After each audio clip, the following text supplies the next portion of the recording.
The maintenance bay of the diplomatic transport vessel, Sajida hummed with the familiar symphony of pre-warp checks. Mason Hale crouched beneath the starboard stabilizer, his practiced fingers tightening the last coupling on the coolant lines. The grease under his fingernails was a badge of honor he wore proudly, even if it meant he'd never quite fit in with the diplomatic corps passengers who glided through the ship's corridors in their pristine uniforms. "Mason, we're jumping in 10, called out Garrett Knox, the chief engineer, from across the bay. "Whatever you're doing under there, wrap it up." Mason slid out from beneath the machinery, wiping his hands on an already stained rag. At 28, he was the youngest member of the engineering crew. But what he lacked in years, he made up for in an almost supernatural ability to diagnose mechanical problems by sound alone. The other engineers joked that he could hear a misaligned bearing from 3 decks away. "Just making sure the stabilizer doesn't rattle itself loose again," Mason replied, pushing his dark hair out of his eyes. "Last thing we need is another vibration cascade during warp." The Sajida wasn't a military vessel or a luxury liner.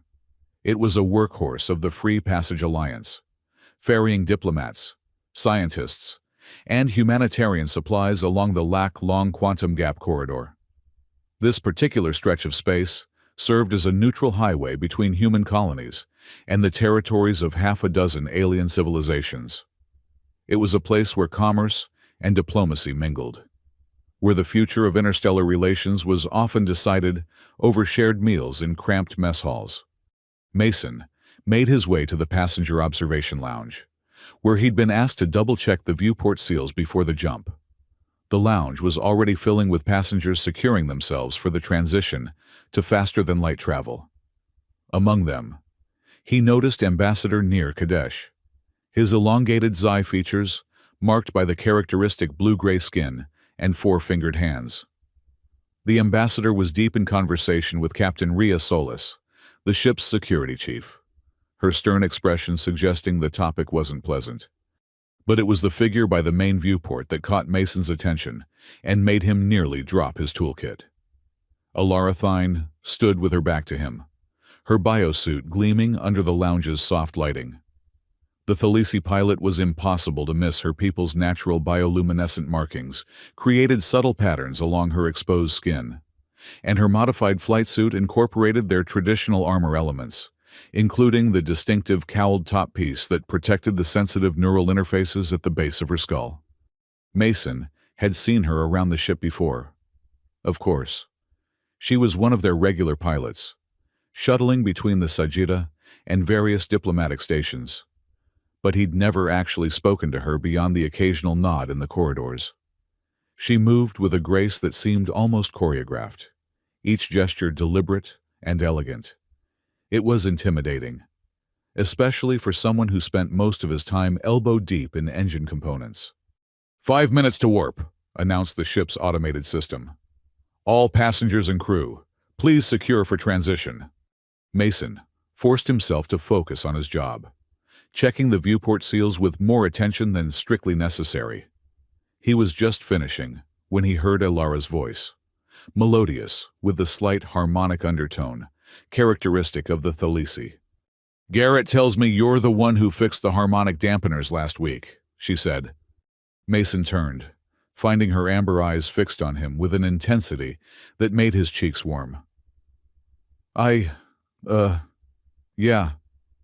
It was just a calibration issue. The dampeners were fighting each other instead of working in sequence. Just a calibration issue that 3 other mechanics couldn't solve," she said, a slight smile playing at the corners of her mouth. "I flew that shuttle yesterday. Smoothest ride I've had in months." Before Mason could stammer out a response, the warp warning chimed again. Alara moved to one of the secured chairs, buckling herself in with practiced efficiency. Mason quickly found his own seat, trying not to obviously watch as she adjusted her biosuit's top cowling, ensuring the neural interface protection was properly locked in place. Initiating warp drive in 3, 2, 1. The familiar sensation of reality stretching hit Mason like a gentle wave. The stars outside the viewport elongated into streams of light, and for a moment, the universe held its breath. It was in that suspended instant that everything went wrong. A sharp metallic snap echoed through the lounge, followed by a whirring sound that Mason recognized with growing horror. He watched in slow motion as the top cowling of Alara's biosuit, the carefully engineered piece protecting her neural interfaces, popped free from its magnetic locks and went spinning through the air like a demented frisbee. The cowling ricocheted off the ceiling with a clang, careened past Ambassador Kadesh's startled face, and continued its chaotic trajectory across the lounge. Passengers ducked and yelped as the piece of armor pinballed around the cabin, its edges catching the light in dizzying flashes. For a fraction of a second, Mason saw Alara's expression shift from surprise to mortification. The neural interface nodes at the base of her skull, normally hidden by the cowling, glowed with a soft blue light, pulsing in rhythm with her heightened emotional state. For the Thalisi, having their neural interfaces exposed in public was considered deeply personal, almost intimate. Mason didn't think. He unbuckled his safety harness and launched himself from his seat, ignoring the fact that they were mid-warp jump and any sudden movement could result in spatial disorientation.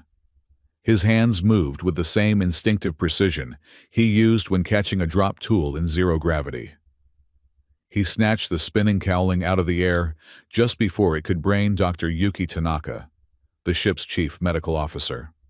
The problem was stopping. Mason's momentum carried him forward, and he found himself tumbling toward the viewport. He managed to grab a handrail with his free hand, ending up in an undignified heap on the floor. The cowling clutched triumphantly to his chest. The lounge erupted in a mixture of nervous laughter and relieved sighs. Mason's face burned as he realized everyone was staring at him. He scrambled to his feet, trying to salvage some dignity, and made his way to Alara. I think this is yours," he said, holding out the cowling. She took it with hands that trembled slightly, though whether from embarrassment or amusement. He couldn't tell. "My hero," she said dryly, but there was genuine gratitude in her eyes. "Though I'm not sure the acrobatics were strictly necessary." Mason watched as she tried to reattach the cowling, but the magnetic locks had been damaged in the explosive detachment.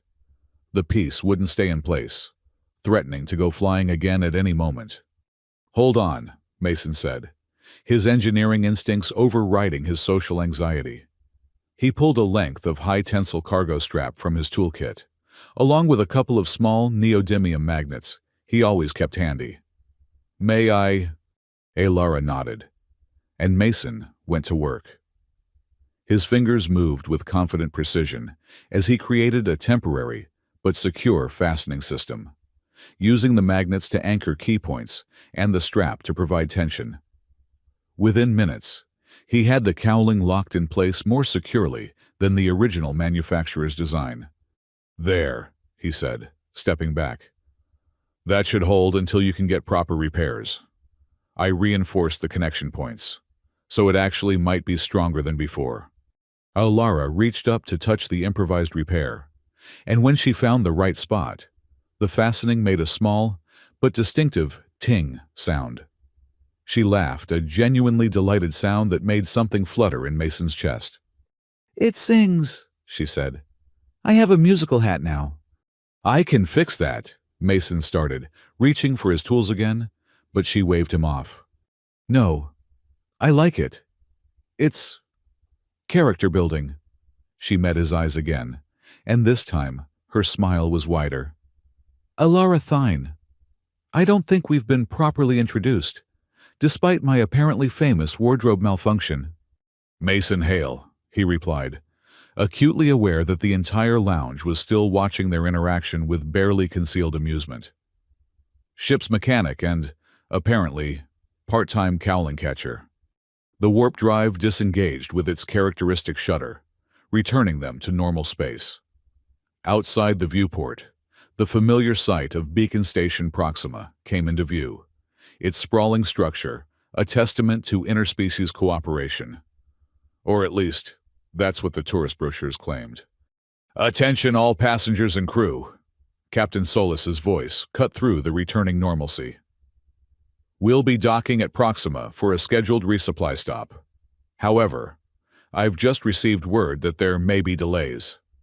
The Standardization Council has implemented new restrictions on warp solvent distribution due to reported shortages." A ripple of concern passed through the lounge.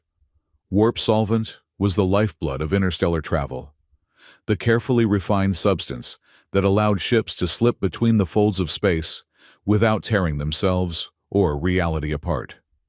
Without it, a journey of days became one of years. Mason frowned. He'd been monitoring the ship's solvent consumption rates as part of his regular duties, and nothing suggested a shortage.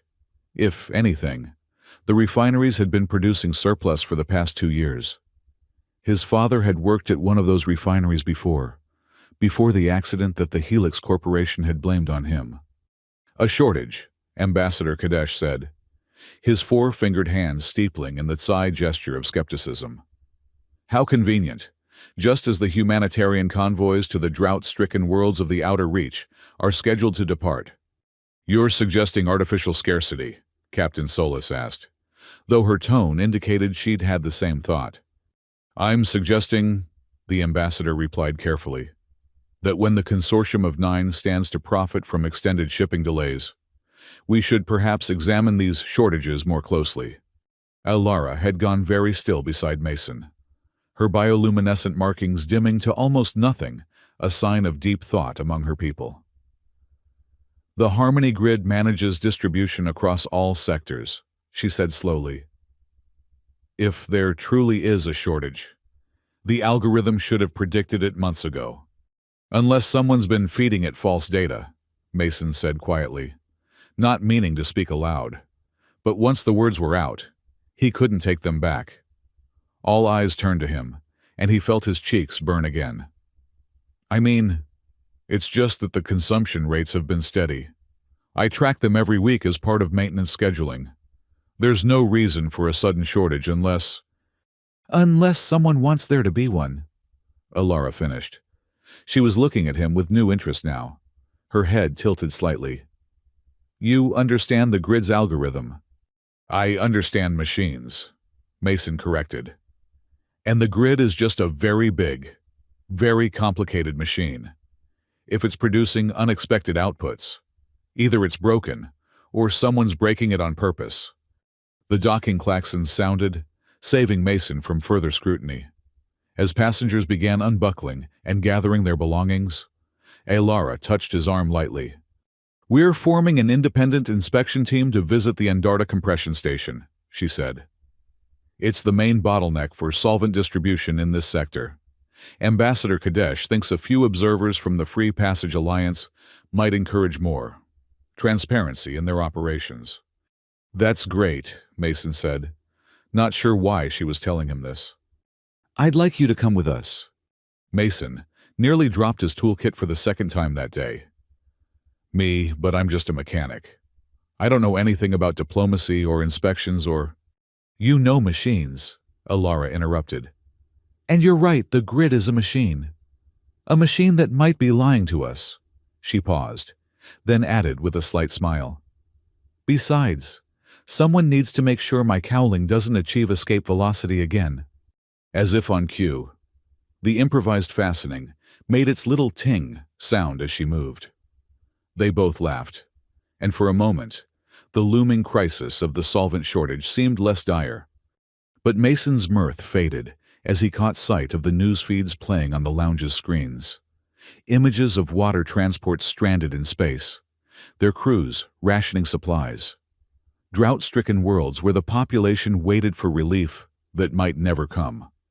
All because someone, somewhere, had decided that profit mattered more than lives. His hands clenched involuntarily. His father had died, believing he'd failed to prevent a catastrophe at the refinery. The official report had blamed mechanical error his error, but Mason had never believed it. And now, faced with another engineered crisis, he felt the old anger rising. "When do we leave?" he asked. Aylara's smile widened. Tomorrow. 0800. Pack light and bring your tools. Something tells me we're going to need them. As the passengers filed out of the lounge, Ambassador Kadesh paused beside them. An interesting development, he said in his measured way. A Thalisi pilot, a human mechanic, and a Xi diplomat walk into a compression station. Sounds like the beginning of a bad joke, Captain Solis observed, joining them.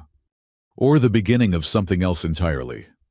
The ambassador replied, Change often starts with the most unlikely combinations. Mason wasn't sure about change or unlikely combinations. All he knew was that somewhere in the vast machinery of interstellar commerce, a gear was deliberately out of place. And if there was one thing he couldn't stand, it was a machine that wasn't running true. That night, in his small quarters, Mason stared at the ceiling and thought about spinning cowlings and musical fastenings, about amber eyes and soft laughter. He thought about his father, about justice delayed but not forgotten. And he thought about the grid, that vast, invisible machine that decided who thrived and who thirsted among the stars. Tomorrow, he would step out of the engine room and into something larger. The thought terrified him. But as he drifted off to sleep, he heard an echo of that distinctive ting sound, and somehow it made him smile. The next morning came too quickly. Mason stood at the docking bay, his single bag of belongings and his expanded toolkit at his feet. He'd barely slept, his mind churning over the implications of what they might find at Andarta Station. The Consortium of Nine had fingers in everything shipping, refining, even colonial administration. If they were manipulating the grid, proving it would be like trying to catch smoke. Second thoughts. Alara's voice made him jump. She moved so quietly, he hadn't heard her approach.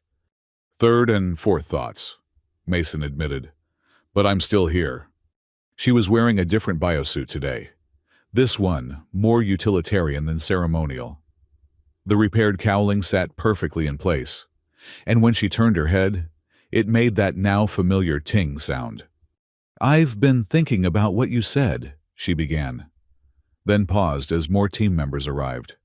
Ambassador Kadesh glided in with his usual dignity, followed by Captain Solis and, surprisingly, Dr. Tanaka. Medical oversight, the doctor explained, catching Mason's questioning look.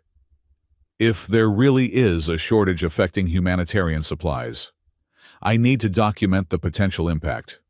Their transport was a small diplomatic shuttle, designed for speed and efficiency rather than comfort. As Alara ran through her pre-flight checks, Mason found himself studying the shuttle systems with professional interest. Everything was clean, well-maintained, but he could hear a slight irregularity in the port thruster's whine. 2 degrees off optimal, he murmured, not realizing he'd spoken aloud until Alara looked back at him. The port thruster. Mason flushed. Sorry, I didn't mean to. No, you're right. I've been compensating for it manually, but I couldn't identify the exact variance. She pulled up the diagnostic display. 2 degrees. How did you know that just from the sound? Lucky guess, Mason said, but Alara's expression suggested she wasn't buying it. The flight to Andarta Station took 6 hours through normal space. During the journey, Ambassador Kadesh briefed them on what to expect. The station was a marvel of engineering, he explained, a massive facility that processed raw warp solvent into the refined grades needed for different types of faster-than-light travel. It was also, theoretically, under the joint oversight of all species who use the shipping lanes. Theoretically, Captain Solis repeated, her tone making her opinion of that arrangement clear. The station manager is Calder Price, Kadesh continued, human, formerly of the Helix Corporation. Mason's head snapped up. Helix! You know them. They owned the refinery where my father worked. Mason's voice was carefully neutral, but his knuckles were white where he gripped his seat. There was an accident. Explosion in the storage sector. 37 people died. I remember that, Dr. Tanaka said quietly. About 5 years ago, the official report blamed maintenance failures. The official report was wrong. The words came out harsher than Mason intended. My father was the maintenance chief. He'd filed 17 reports about substandard materials and corner cutting. They disappeared after the explosion, and he took the blame. Died of a heart attack 2 months later. Silence filled the shuttle. Finally, Elara spoke from the pilot's seat.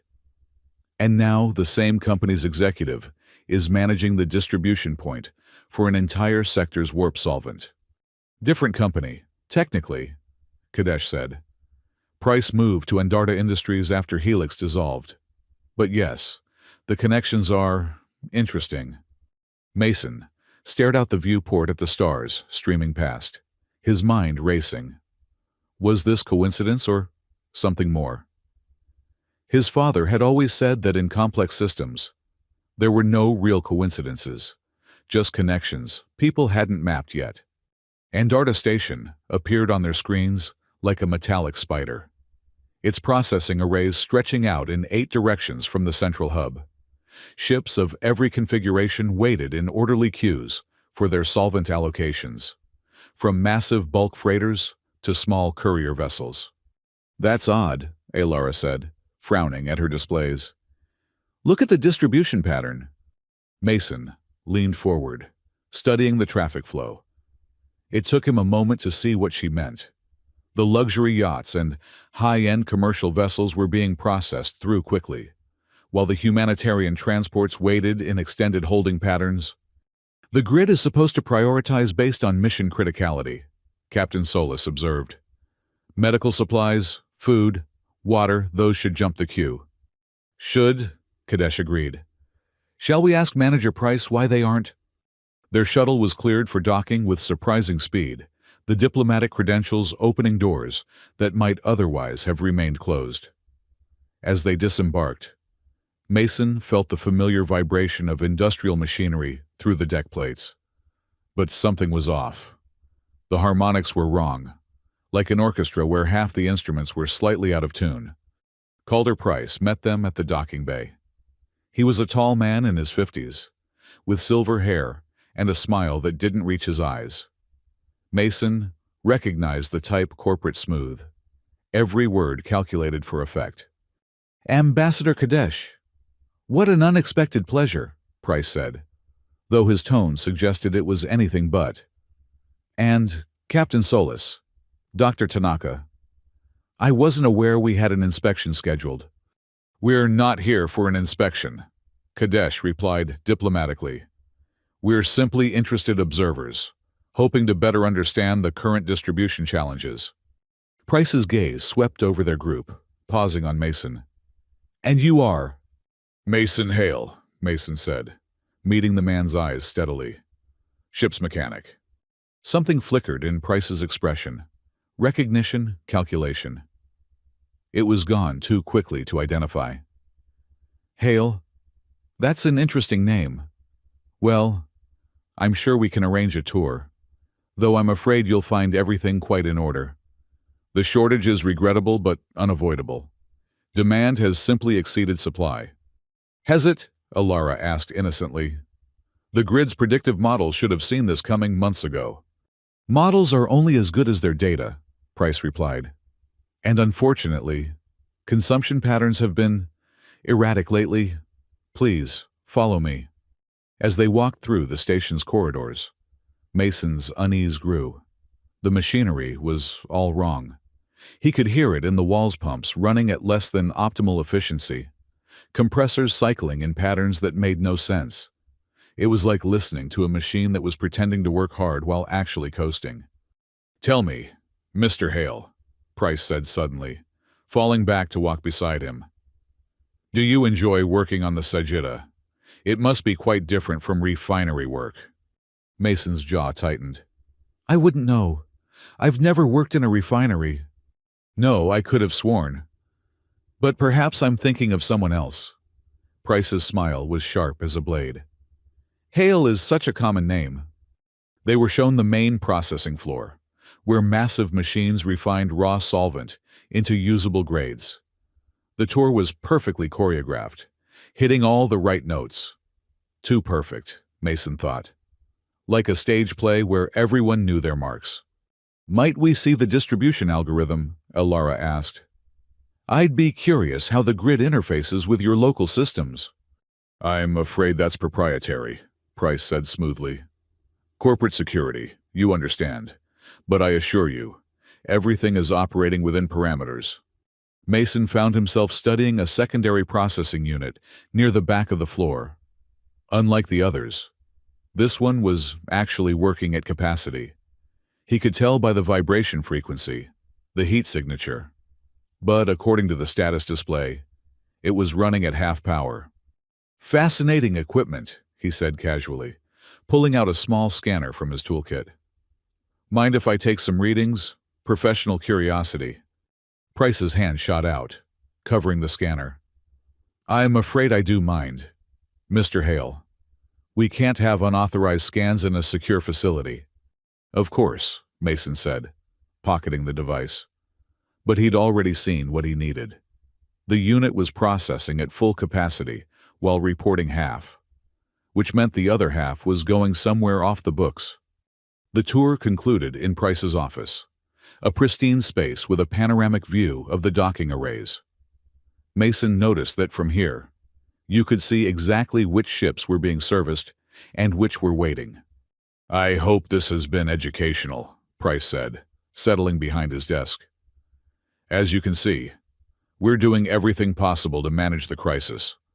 But physics is physics. We can't create solvent from nothing. No, Ambassador Kadesh agreed, but you can certainly make it disappear. The temperature in the room seemed to drop several degrees. Price's smile never wavered. That's a serious accusation, Ambassador. An observation, nothing more. Kadesh's tone remained pleasant, but Mason could see the tension in his four-fingered hands. I'm simply noting that in times of shortage, certain parties often profit from scarcity. Supply and demand, Price said with a shrug. The foundation of commerce across all species. And manipulation is the foundation of artificial scarcity, Captain Solis added bluntly. We've seen the distribution patterns. Luxury vessels are getting full allocations while humanitarian transports wait. That's not the grid's standard protocol. As I said, the situation is complex. Price stood, a clear dismissal. But I appreciate your concern. Rest assured, Endarta Industries takes its responsibilities seriously. Now, if you'll excuse me, I have a station to run. They were escorted back to their shuttle by security, the message clear they'd worn out their welcome. As the docking clamps released, Mason felt his frustration boiling over. He's hiding something, he said. That secondary processor, it was running a ghost output. Half its production isn't being reported. You're certain? Elara asked, already plotting their departure vector.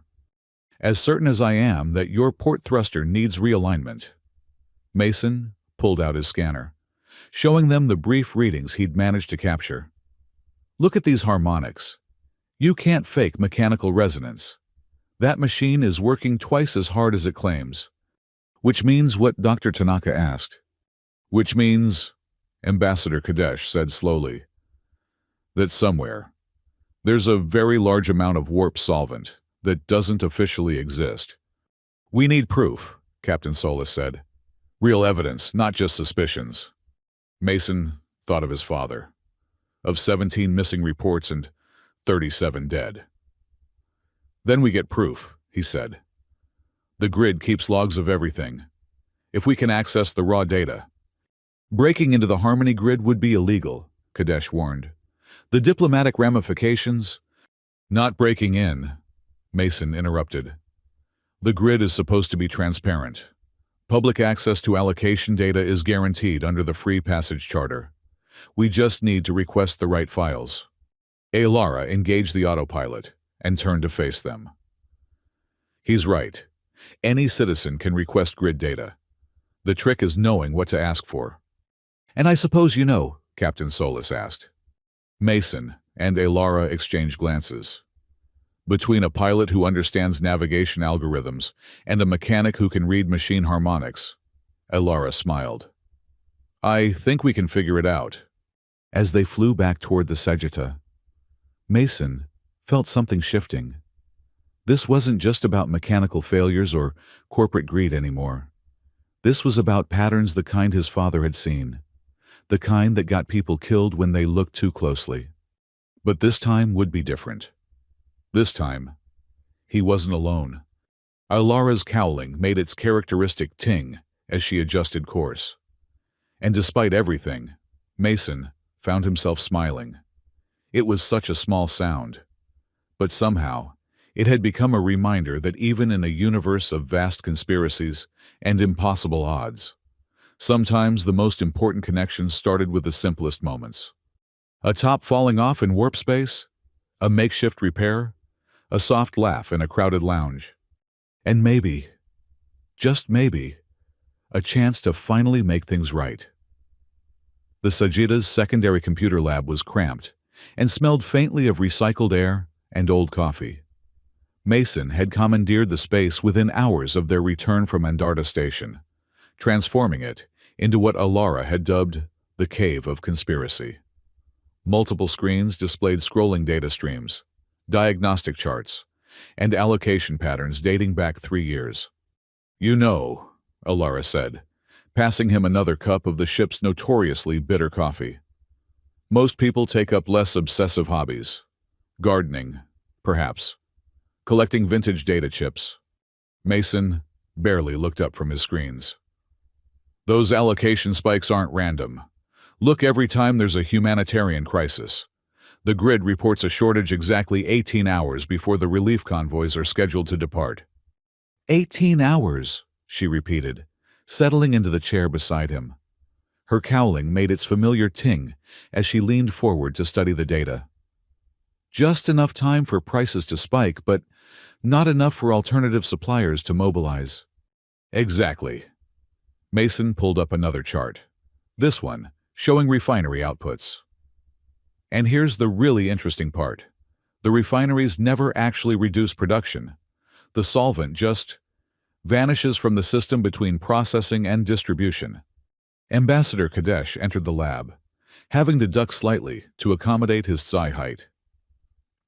Any progress on our ghost inventory? More than progress, Mason said, finally turning from the screens. I think I've found where it's going.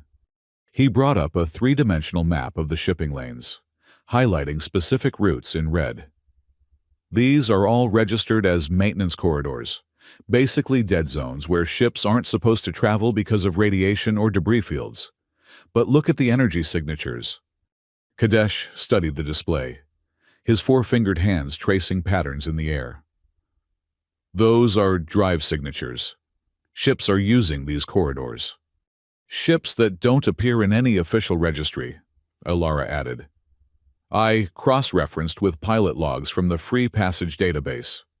Several pilots have reported ghost contacts in these areas' sensor readings that vanish when investigated.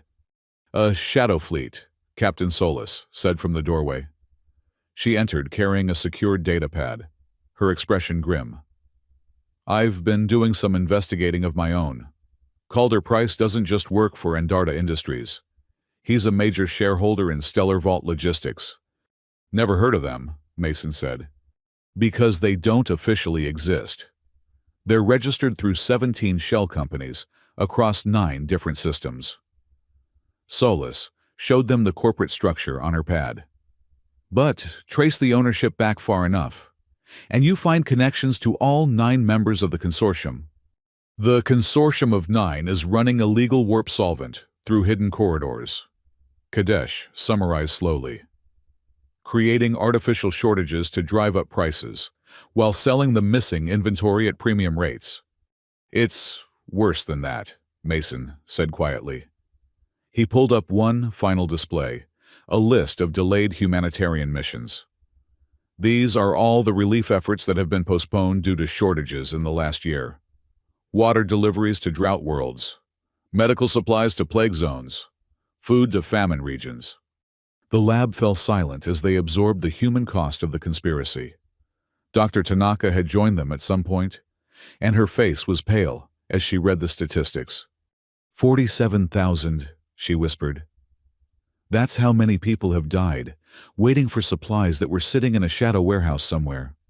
Mason's hands clenched. His father had died believing he'd failed to prevent 37 deaths. Here was proof of systematic murder on a galactic scale, all for profit margins. We need to take this public, Solis said. Full disclosure, every newsfeed in the sector. With what authority? Kadesh asked. This data was obtained through creative interpretation of public access laws. Any decent legal team would have it thrown out before it reached a single screen. Then we get better proof, Mason said. The kind they can't dismiss. Alara was studying the shadow corridor maps with intense focus. What if we could track one of these ghost ships, get visual confirmation, maybe even scan their cargo? Those corridors are marked hazardous for a reason, Solis objected. Radiation storms, gravitational anomalies, all of which can be navigated if you know the safe passages, Alara interrupted, which the Shadow Fleet clearly does. She looked at Mason. How good are you at calibrating shields for exotic radiation? Mason felt a familiar flutter in his chest, part excitement, part terror. Good enough, but we'd need a ship, and the Sagitta isn't built for that kind of flying. No, Alara agreed, smiling. But my personal courier is... 2 hours later, Mason found himself in the cramped engineering space of Alara's ship, the Whisper Dance. It was a Thalisi design, all flowing curves and organic lines, with systems that hummed in harmonics that made his engineer's heart sing. She's beautiful, he said, running his hands along a perfectly calibrated power coupling. Careful, Alara called from the cockpit. Compliment her too much and I might get jealous. Mason flushed, grateful she couldn't see him from where he worked. They'd been spending more and more time together over the past 3 days, and he still wasn't sure how to navigate whatever was developing between them. Professional collaboration, friendship, something more. The Cowling Ting had become their inside joke. She'd had multiple opportunities to get it properly repaired, but had declined each time. It's my good luck charm, she'd said. The day it stops making that sound is the day our luck runs out. Shield modifications complete, Mason reported, emerging from the engineering space covered in coolant stains. We should be able to handle anything short of a direct solar flare. Perfect. Alara was running pre-flight checks, her bioluminescent markings glowing brighter with concentration. Ambassador Kadesh is staying aboard the Sagitta to maintain our cover story. Officially, we're taking a romantic cruise to the Meridian Nebula.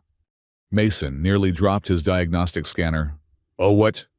Romantic cruise, she repeated, her tone perfectly innocent. It was Captain Solis's suggestion. Apparently, we've been making eyes at each other for days, and everyone's just waiting for us to admit it. We haven't been... Mason stammered, his face burning. Alara turned in her pilot's seat to face him fully. Haven't we? She asked softly. Mason, you've spent 3 days straight working on this investigation, but you still found time to recalibrate my nav system, fix that annoying whistle in my quarters ventilation, and bring me tea exactly when I needed it without being asked. That's just being helpful, Mason managed. Is it? She stood, moving closer. And I suppose I've been helpful by making sure you eat actual food instead of ration bars, dragging you out of your data cave for fresh air, and listening to you explain mechanical harmonics for hours, because I genuinely find your passion fascinating. They stood there in the small ship, the space between them charged with possibility. Mason could hear his heart hammering, wondered if her enhanced senses could detect it too. I'm not good at this, he admitted. The whole people thing. I understand machines. They make sense. They follow rules. People follow rules too, Alara said. They're just more interesting rules. Her cowling made its soft ting as she tilted her head. For instance, Rule 1: when someone spends days finding excuses to be near you, they might be interested in more than your engineering skills. And Rule 2, Mason asked, his voice rough. Rule 2 is that romantic cruise cover stories work better when at least part of them is true. She reached out, her fingers brushing his oil-stained hand. So, Mason Hale, would you like to hunt dangerous criminals with me under the pretense of a romantic getaway? Despite everything, the conspiracy, the danger, the ghosts of his past, Mason found himself laughing. When you put it like that, how can I refuse? The journey to the Shadow Corridor took 18 hours through normal space. They had to avoid the main shipping lanes, taking a circuitous route that would look like tourists trying to find the best view of the nebula. During the flight, they refined their plan and grew more comfortable with each other. "Tell me about your father," Elara said during hour 6, when they were settled into the cruise's rhythm. Mason's hands stilled on the diagnostic panel he'd been unnecessarily adjusting. He was everything I wanted to be. Brilliant engineer, devoted to his work, but never at the expense of his principles. He taught me that machines don't lie, they either work or they don't. It's people who complicate things. Is that why you prefer engines to social gatherings? Partly. Mason resumed his tinkering, needing something to do with his hands. After he died, after they blamed him, I found it hard to trust anyone in authority. Easier to focus on the work. Keep my head down. Until now. Until now, he agreed. Although technically, I'm still focusing on the work. It just happens to involve exposing a galactic conspiracy. Elara laughed, the sound filling the small cockpit. My mother would say you're channeling your grief into purpose. She's a counselor back on Thalas Prime, specializes in helping people process trauma through action. And what does she say about her daughter running dangerous reconnaissance missions? That I'm channeling my need for excitement into purpose, Elara admitted. I grew up in the diplomatic quarters, surrounded by careful words and measured responses. Everything planned, nothing spontaneous. Flying was my escape up here. There's only truth. You can't lie to physics. No, Mason agreed. You can't. They were 12 hours in when the first anomaly appeared on their sensors. Mason had been dozing in the co-pilot's seat, lulled by the steady thrum of the engines, when Elara's sharp intake of breath woke him. We've got company, she said, highlighting a sensor ghost on the edge of their range. Bearing 27 Mark IV, running dark. Mason was fully awake instantly, calling up the passive sensor array. Shadow profile matches a modified freight hauler. Class 4, maybe 5. They're running stealth tech, but... He frowned. Their heat dispersal is uneven. Port side vents are working harder than starboard. Mechanical flaw. Or cargo imbalance. Something heavy on the starboard side affecting the cooling distribution. Mason ran quick calculations.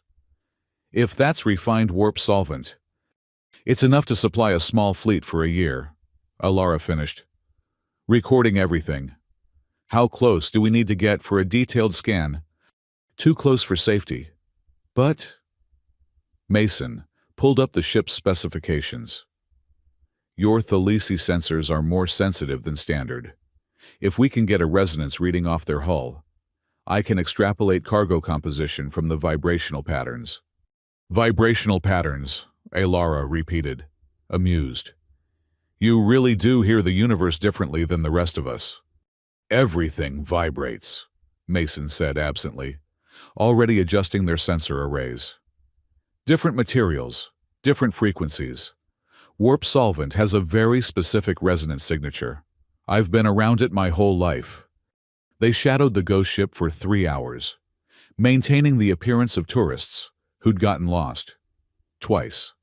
The larger vessel altered course, and each time, Elara matched them with casual corrections that looked like navigational incompetence rather than pursuit. Got it, Mason finally announced. That's definitely refined solvent. High grade 2, the kind reserved for diplomatic and medical priority vessels. The same grade that's been unavailable for humanitarian missions? Alara said grimly. Can you trace where they're heading?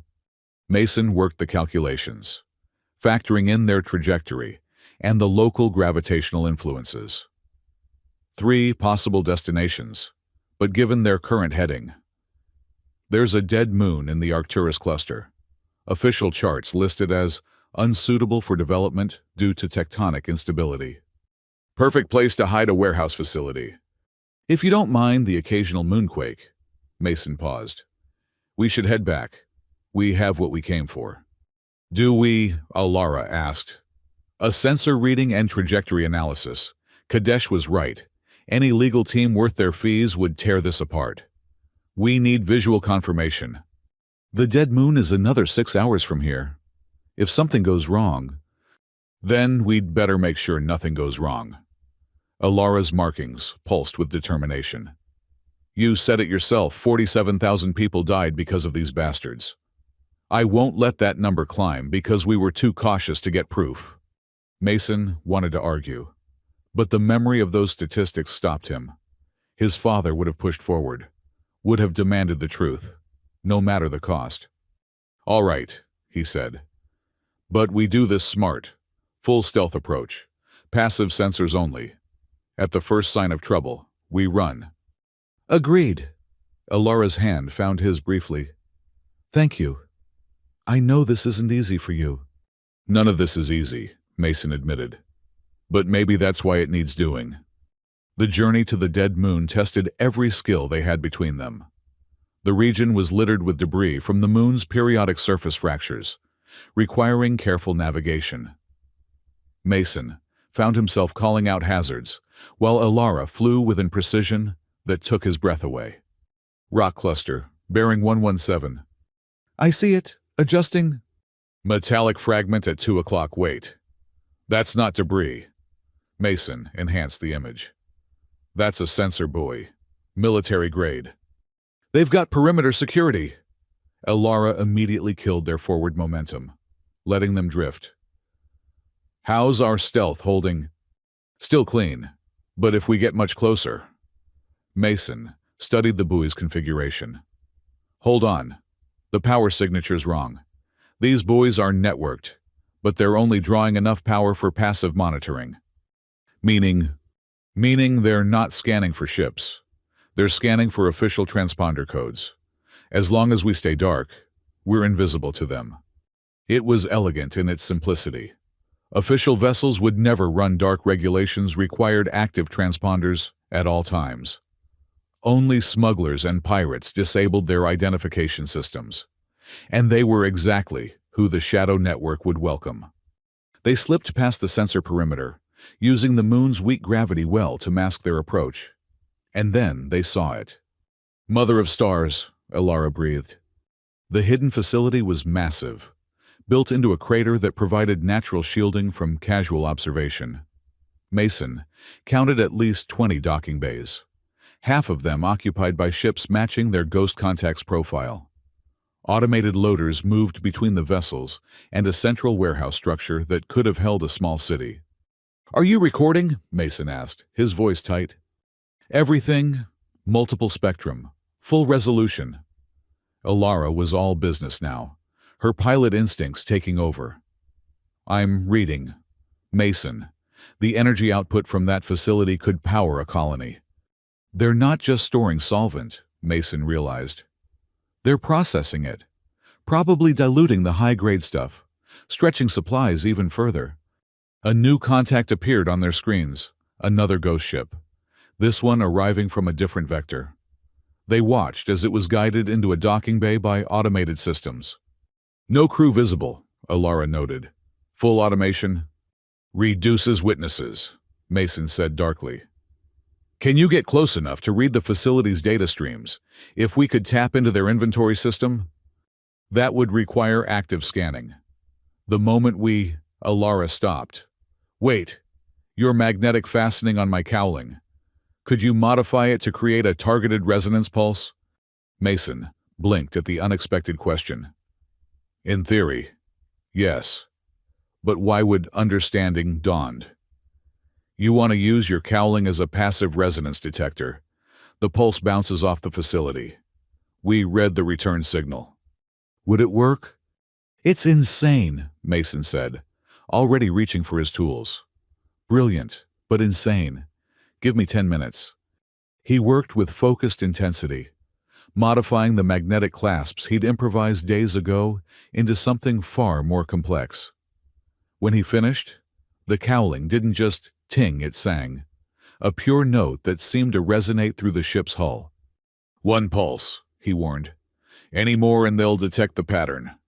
Alara positioned them carefully, using a debris cluster for cover. Ready when you are. Mason triggered the pulse. For a heartbeat. Nothing. Then the return signal flooded their sensors, a wave of data that painted a picture in sound and vibration. Got it, he breathed. Processing now. The results were staggering. The facility held enough warp solvent to supply the entire sector for 6 months. Shipping manifests, carefully encrypted but readable through the resonance patterns, showed regular deliveries to a network of private buyers at 10 times the official market rate. And there, buried in the data, was the smoking gun authorization codes traced back to all 9 consortium members, including Calder Price's digital signature on every shadow shipment. We have them, Alara said quietly. This is enough to... Alarms screamed through the cockpit. Their passive pulse had triggered something, a hidden security system, more sophisticated than the perimeter buoys. They've made us, Mason shouted, frantically working to boost their engines. 3 ships launching from the facility. Hold on! Alara threw the whisper dance into a spiraling climb, using the moon's weak gravity to slingshot them toward open space. The pursuit was immediate and aggressive. These weren't merchant vessels, they were modified interceptors, built for speed and armed with military-grade weapons. Can we outrun them? Mason asked, shunting all available power to the engines. Not in normal space. Alara's hands danced over the controls, her bioluminescent markings blazing with concentration. We need to make a jump. But the calculations... I can do it, Mason said. You fly, I'll navigate. It was a desperate gamble. Jump calculations normally took minutes of careful computation. One error, and they'd emerge inside a star, or scattered across several light-years of space. But Mason didn't calculate, he listened. To the engine's rhythm, to the gravitational harmonics around them, to the universe itself. Jump solution ready, he announced as the first interceptor shots sizzled past their hull. On your mark. Mark. The universe twisted. Space folded. And in the midst of the transition, Alara's modified cowling sang one pure, perfect note, a harmony of desperate flight and absolute trust. They emerged in normal space 30 light hours from their starting point. Alarms, wailing about stressed systems and overheated components. But they were alive, and they had the proof. That was... Alara started. Insane, Mason suggested, slumped in his seat. I was going to say incredible. She turned to look at him, her amber eyes bright with adrenaline and something else. You heard the jump solution. Didn't calculate it. Heard it. I had a good teacher, Mason said. Someone recently told me that people follow rules too. They're just more interesting rules. Before he could lose his nerve, he leaned over and kissed her. It was awkward. They were both strapped into their seats. The cockpit smelled of ozone and fear sweat. And somewhere, an alarm was still beeping, but it was also perfect. When they pulled apart, Alara was smiling. So much for our cover story being pretend. I prefer real anyway, Mason said. Less variables to track. Her cowling made its familiar ting as she laughed. And they began the long journey back to the Sagitta, carrying with them proof that would shake the foundations of interstellar commerce. But first, Mason thought, they'd need to survive delivering it. The Grand Assembly Hall of Station Concordia had been designed to impress. Its sweeping architecture incorporated elements from 17 different species' aesthetic traditions. creating a space that was both alien and familiar to all who entered. Mason stood at the witness podium, feeling very small beneath the soaring crystalline dome that showed the stars wheeling slowly overhead. 3 days had passed since their return from the dead moon. 3 days of preparation, legal maneuvering, and increasingly desperate attempts by the consortium to prevent this moment. But here they were, broadcasting live to every inhabited world in the sector. "State your name for the record," instructed the arbiter, a genetically neutral humanoid whose species had long ago embraced impartiality as a biological imperative. "Mason Hale, ship's mechanic, registered with the Free Passage Alliance." His voice didn't shake. He'd been terrified it would shake. Beside him, at the secondary podium, Alara stood in her formal diplomatic attire, her repaired cowling polished to a shine. She'd wanted to stand with him as co-witness, but procedure demanded they testify separately. The hearing had been convened under the Equal Sharing Charter, one of the few laws that superseded corporate authority. Ambassador Kadesh had worked tirelessly to ensure every legal requirement was met, every procedural hurdle cleared. Now, across from Mason, sat Calder Price and a phalanx of consortium lawyers, all radiating confidence that money and influence would carry the day.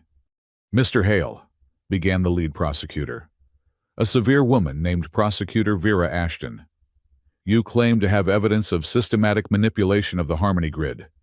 Please explain to the Assembly how a ship's mechanic came to make such discoveries."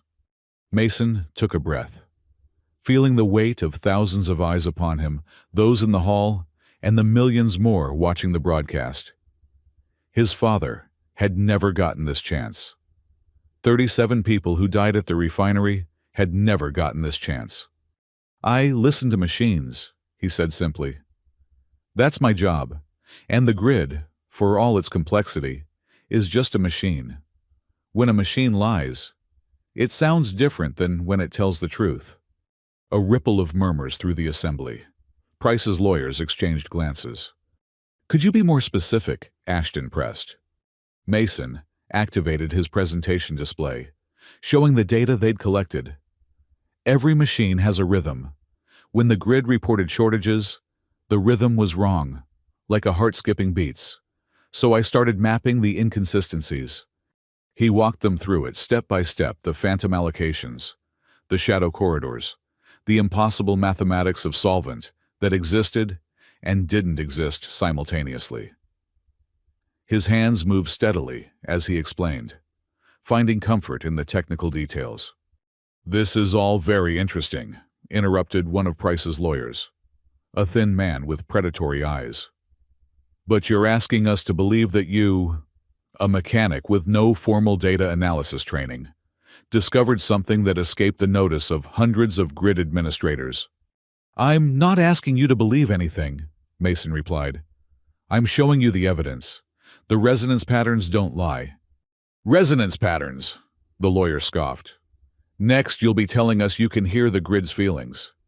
"No," Mason said quietly. "But I can hear when it's been programmed to deceive.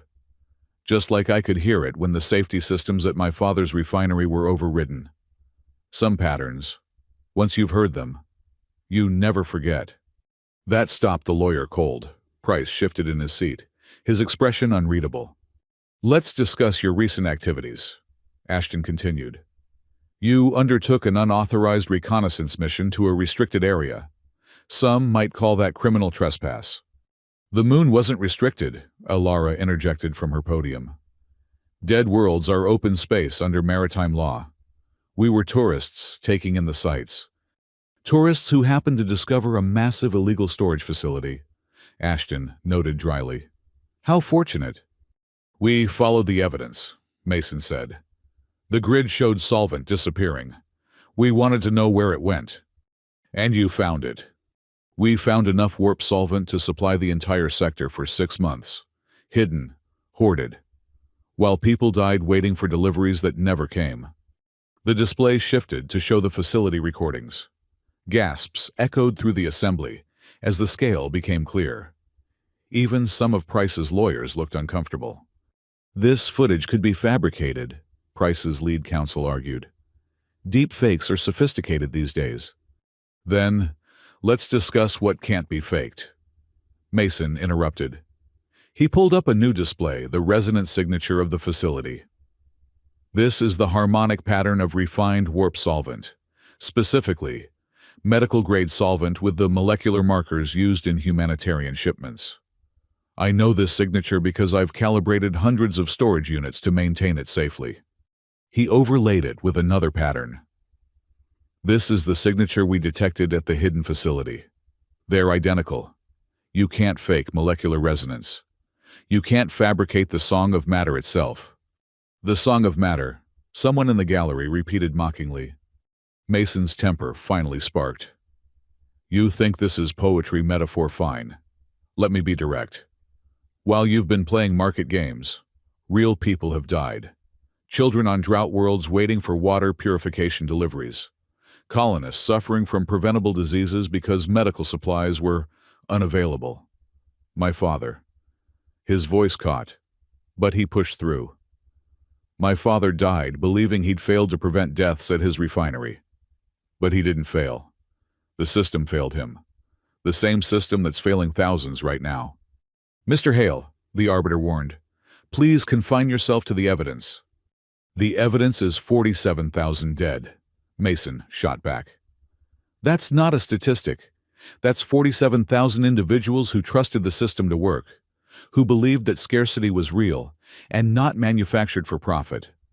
How's that for evidence? Price stood abruptly. May I address this witness?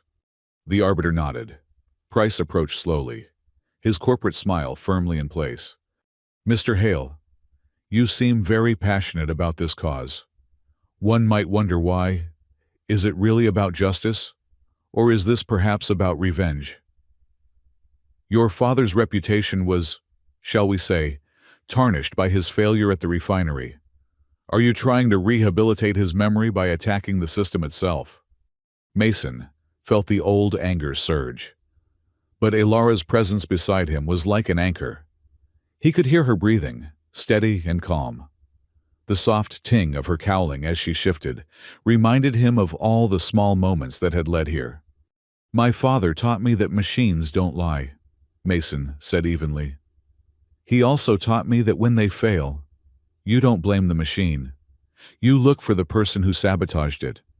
So yes, this is about my father. It's about everyone who's been blamed for failures they didn't cause, who've died believing lies about their own inadequacy, while the real criminals counted their profits. Criminal is a strong word, Price said. I prefer entrepreneur. The market responds to supply and demand. You create the demand by restricting the supply. Mason's composure finally cracked. That's not a market. That's extortion. And yet it's perfectly legal, Price countered smoothly. The grid's algorithms are proprietary. How we manage distribution is a corporate decision. Not when people die. Captain Solis spoke up from the witness gallery. She wasn't supposed to interject, but her moral authority as a security officer carried weight. The Equal Sharing Charter specifically prohibits the artificial restriction of essential resources. Prove it's artificial, Price challenged. Prove that our algorithms aren't simply responding to complex market forces beyond any one entity's control. Mason felt a moment of despair. This was the trap, the legal labyrinth where corporations always won. They could acknowledge the suffering while denying responsibility, hiding behind complexity and proprietary code. Then Elara spoke, her voice carrying the harmonic undertones that made Thalisi oratory so compelling. Mr. Price, would you say the Harmony Grid's core function is to ensure fair distribution of resources? Of course, Price replied warily. And would you agree that transparency in that distribution is essential for public trust? Within reasonable limits. Then you won't object to Mr. Hale demonstrating a new algorithm, one that achieves the same distribution goals but with complete transparency. Mason's head snapped toward her. They hadn't discussed this, but she met his eyes with absolute confidence, and he understood. This was the moment, not just to expose the lies, but to offer a better truth. Yes, Mason said, his mind racing. I can do that.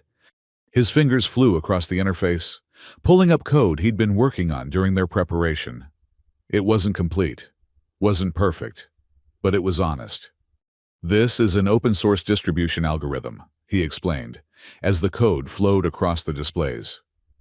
It takes the same inputs as the grid supply levels, demand projections, transit routes. But watch what happens when we run it on historical data. The visualization bloomed to life.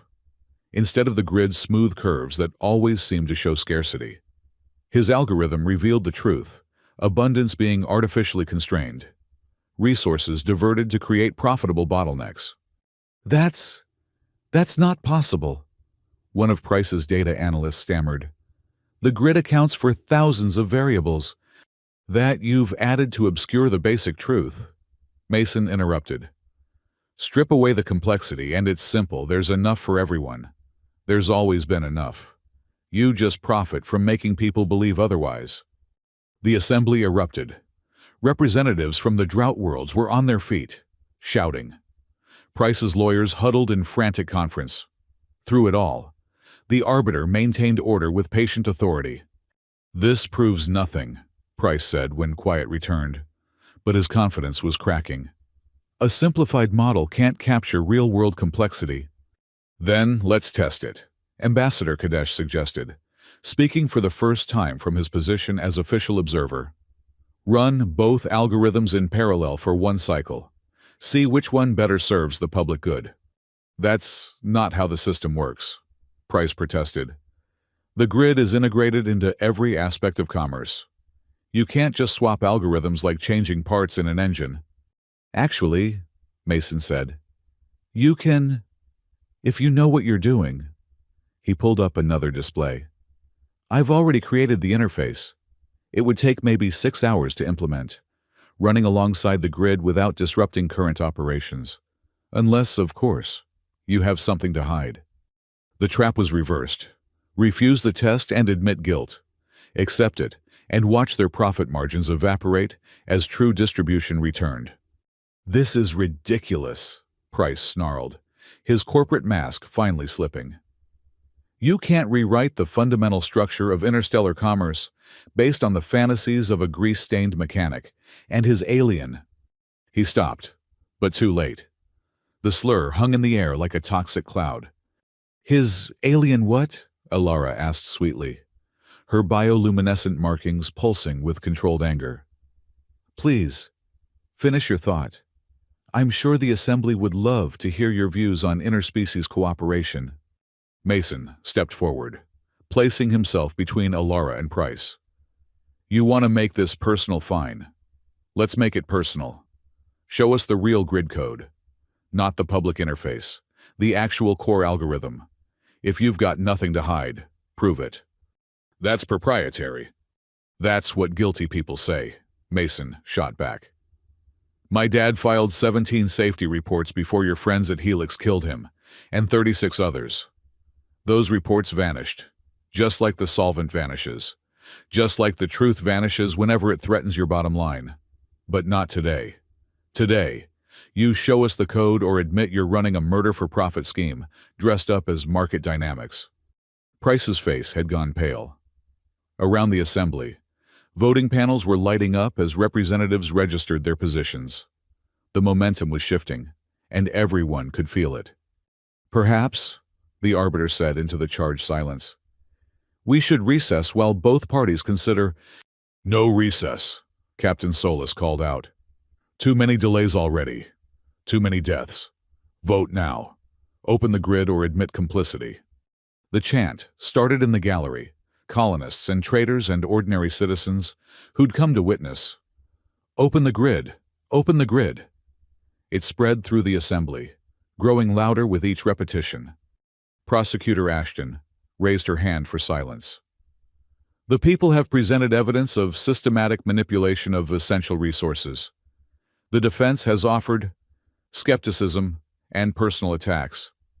Under the Equal Sharing Charter, I move for immediate disclosure of all grid algorithms and related distribution data. Seconded, Ambassador Kadesh said formally. Motion on the floor, the arbiter announced. All representatives will vote. The next few minutes felt like hours.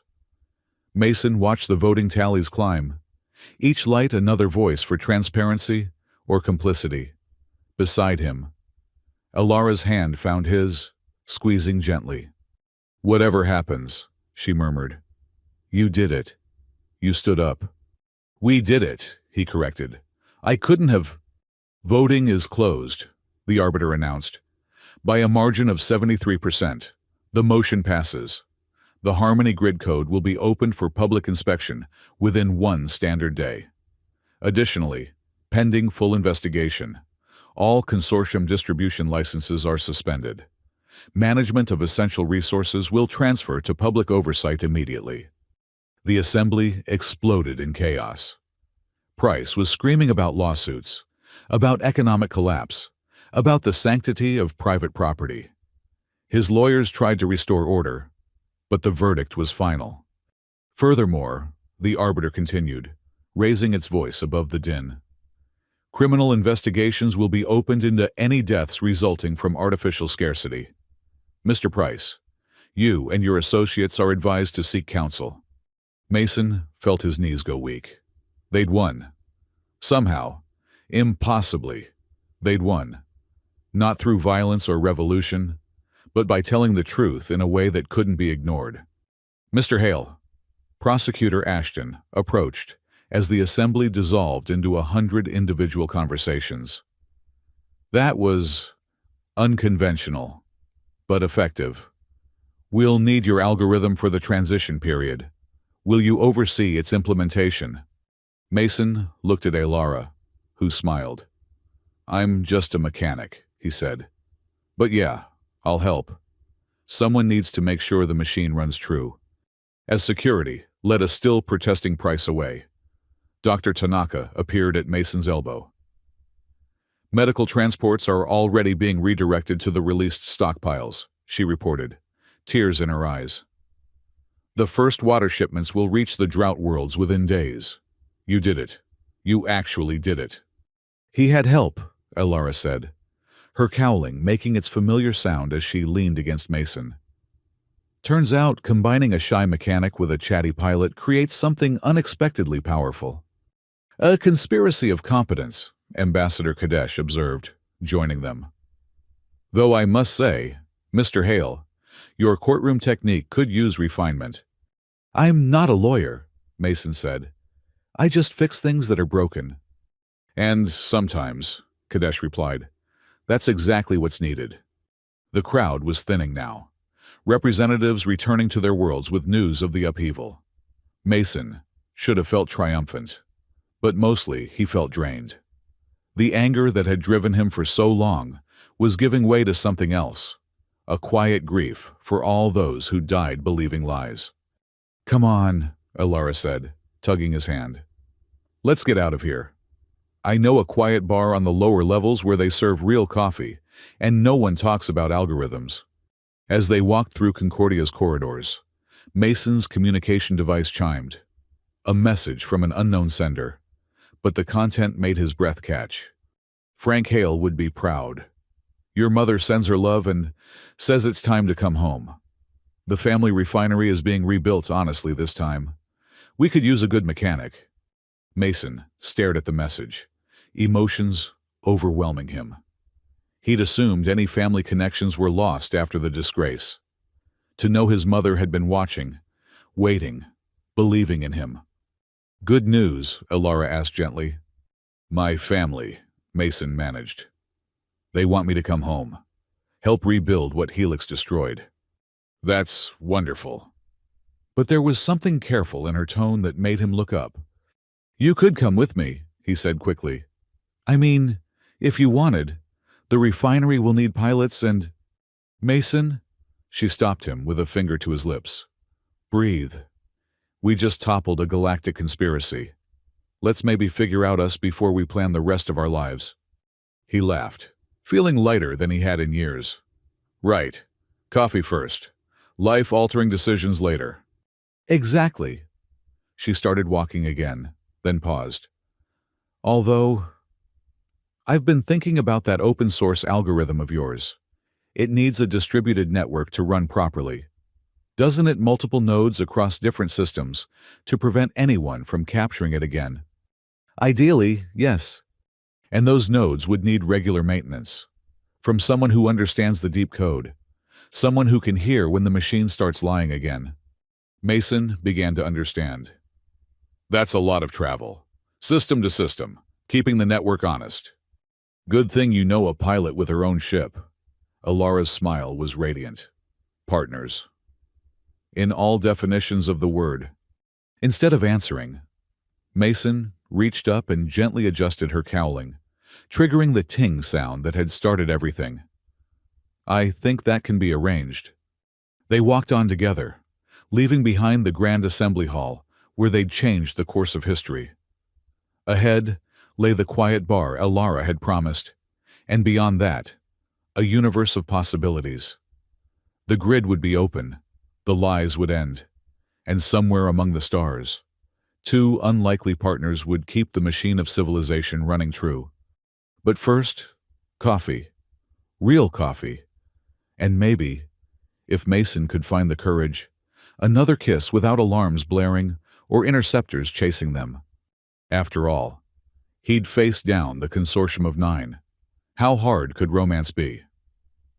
The first water convoy reached the Sara Prime, exactly 72 hours after the assembly vote. Mason watched from the observation deck of the newly established distribution oversight station as massive tankers descended through the planet's rust-colored atmosphere, carrying enough purified water to end a 3-year drought. 2 million people, Dr. Tanaka said beside him, her voice thick with emotion. Children who've never known what it's like to not ration water. And it was just sitting there in those warehouses. Mason nodded, his hands pressed against the transparent aluminum viewport. The work of the past month had been exhausting, implementing the open-source algorithm across 17 systems, establishing monitoring nodes, training local technicians. But moments like this made it worthwhile. The medical supplies reached the outer colonies yesterday, Tanaka continued. The plague on Minerva Station is already showing signs of retreat. 20 years of suffering ended in weeks, just because the medicine could finally flow freely. It shouldn't have taken this long, Mason said quietly. No, Tanaka agreed. But it's happening now. Thanks to you. Mason shook his head. Thanks to everyone. I just fixed what was broken, Alara finished, entering the observation deck with Ambassador Kadesh.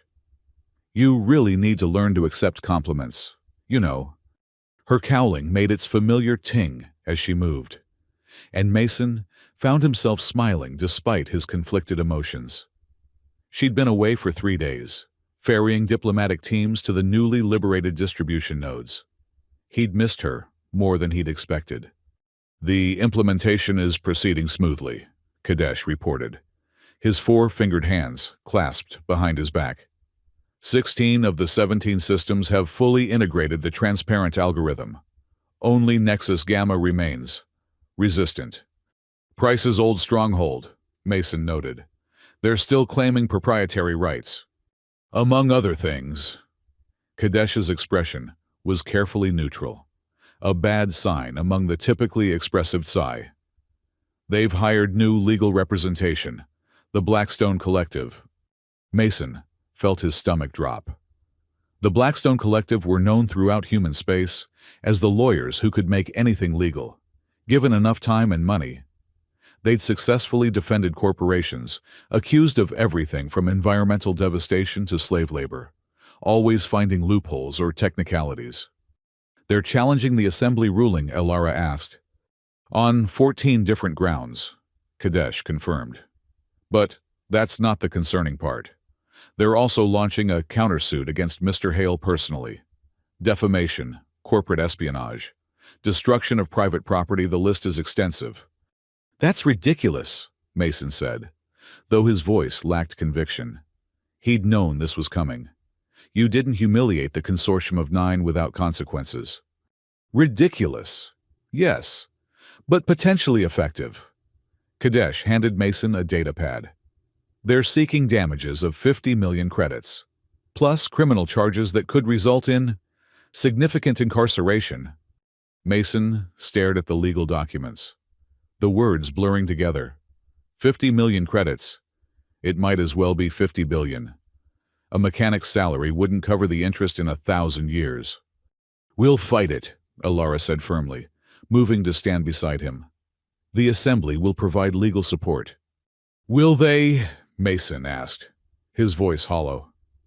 Now that the immediate crisis is over, how many representatives will want to antagonize the consortium further? They got their open grid. Why stick their necks out for one mechanic? Because that one mechanic saved thousands of lives, Tanaka interjected hotly. Lives don't pay legal fees, Mason replied. He set down the datapad, his hands trembling slightly. I knew this would happen. My father knew it too. It's why he never pushed harder, why he tried to work within the system. He understood that even when you're right, they have ways of destroying you. Your father didn't have us, Alara said. He didn't have a Thalisi pilot, a Xi ambassador, a human doctor, and whatever other allies we can gather. You're not alone in this, Mason. But Mason barely heard her. He was thinking of his mother's message, the offer to come home and rebuild. How could he bring this disaster to her doorstep? The consortium would destroy the family refinery just to make a point. Better to face it alone, contain the damage. I need some air, he said abruptly, heading for the exit. Mason, Ilara started, but Kadesh placed a gentle hand on her arm. Let him go, the ambassador advised. Sometimes we need solitude to process fear. Mason wandered the station's corridors without direction, his mind churning. Every victory they'd achieved felt suddenly fragile. The open grid could be closed again with enough legal pressure. The freed resources could be rehoarded by whatever corporation rose to replace the consortium. And he would be in prison, branded a criminal for daring to tell the truth. He found himself in the station's mechanical level, surrounded by the familiar hum of life support systems and power generators. Here, at least, things made sense. Machines didn't file lawsuits. They didn't seek revenge. They just ran true or they didn't. Hiding among your own kind, a voice asked. Mason turned to find Captain Rhea Solis, leaning against a coolant pipe. The security chief's expression was unreadable. Not hiding, Mason said, thinking. About running? Mason didn't answer, which was answer enough. Solis nodded slowly. I get it. The Blackstone Collective doesn't lose cases. They'll twist every word you said, every action you took, until you look like the villain and Price looks like a victim. It's what they do. So you agree I should run? I didn't say that. Solis pushed off from the pipe, moving closer. Let me tell you something about the Collective. They're predators, but they're also parasites. They need their host to survive. Push them too hard, and they risk killing the system that feeds them. Meaning they're counting on you to fold, to accept a quiet settlement, maybe disappear to some frontier world where you'll never trouble them again. They don't want a public fight any more than you do. They seem pretty confident about winning one, Mason pointed out. Confidence is a weapon, same as fear. Solis studied him with sharp eyes. The question is, which one are you going to let control you? Before Mason could respond, alarms began wailing throughout the station. Not the gentle chimes of routine alerts, but the harsh klaxon reserved for serious emergencies. All hands, emergency stations, came the automated announcement. Incoming distress signal, priority 1. Medical and technical assistance required immediately. Mason's feet were moving before his brain caught up. Instinct, overriding anxiety. He reached the command center just as the main screen lit up with the source of the distress call. It was a colony transport, one of the old generation ships that still served the frontier worlds. The vessel was massive but wounded, venting atmosphere from multiple hull breaches. But that wasn't what made Mason's blood run cold. That's the Esperanza, someone whispered. The ghost ship. Mason had heard the stories. The Esperanza had disappeared 18 months ago while carrying 8,000 colonists to a new world. Search efforts had found nothing, and the ship had been declared lost with all souls. "How is it here?" Alara asked, having arrived with the others. "More importantly," Kadesh said, "who sent the distress signal automated systems don't use priority 1 coding." "Magnifying," the comm officer announced. The image zoomed in on the ship's bridge section. Through a cracked viewport, they could see a figure human, by the shape, waving desperately. "There are survivors," Tanaka breathed. "After 18 months, there are still survivors." "Maybe," Solus said grimly. "Or maybe it's a trap. That ship vanished in consortium space. Now it appears here, just when they're looking for leverage against us." "You think Price is behind this?" Mason asked. "I think the timing is suspect. I think there are potentially 8,000 people on that ship who need help," Tanaka countered. "We can debate motivations after we save lives." Station Commander Torres, a veteran who'd seen too many battles to be easily rattled, made the decision. "Prep rescue shuttles, medical teams, security details, and..." She looked at Mason. "We'll need our best mechanic. That ship's been drifting for 18 months. God knows what state its systems are in." Mason felt the familiar weight of responsibility settle on his shoulders. But this time, it came with a strange relief. Here was a problem he could solve with tools and knowledge, not words and legal documents. "I'll go," he said. "Like hell you're going alone," Alara said immediately. "I'm the best pilot you've got for a precision docking with a derelict." "And you'll need medical support," Tanaka added. "Security oversight," Solus stated flatly. "Diplomatic observation," Kadesh concluded. "It seems we have a full team." Commander Torres looked like she wanted to object, but recognized the futility. "Fine, but you follow standard derelict protocols. Any sign of contamination or hostility, you evacuate immediately." 20 minutes later, Mason found himself once again aboard Ilara's Whisper Dance, now cramped with additional passengers and emergency equipment. As they approached the Esperanza, the scale of the damage became clear. "Those aren't meteor impacts," Mason observed, studying the hull breaches. "The scoring patterns are too regular.